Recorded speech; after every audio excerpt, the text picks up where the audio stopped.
Bila kita hidup, buku amalan kita sedang dibuka. Hari kematian, buku amalan itu akan digulung. Lebar buku amalan itu sejauh mata memandang. Punya luas. Dicatatkan secara terperinci dan akan dipertuntunkan perbuatan itu sesaat demi sesaat. Allah Ta'ala pun sebut, Iqra' kitabak, baca, teliti amalan kamu.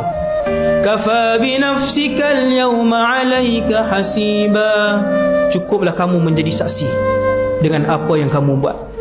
Ada benda kamu buat, isteri kamu tak tahu, Allah dan diri kamu saja yang tahu.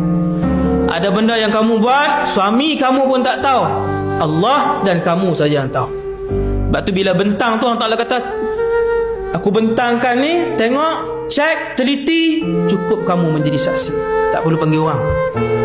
Dia pun tengok satu persatu. Allah Ta'ala tanya, ada nak komen? Betul tak? Allah Ta'ala tanya, ada benda nak ragu-ragukan? Ada malaikat aku melakukan kesalahan ketika mencatat amalan kamu? Hari ini zaman putar belit. Hari ini zaman pusing-pusing. Hari ini zaman orang yang buat dia nafikan. Nanti bila Allah Ta'ala tayang video tu, tak nak nafi apa? Rakaman 64 tahun perjalanan hidup dia tayang. Tengok mati, tak ada benda apa dah nak nafi.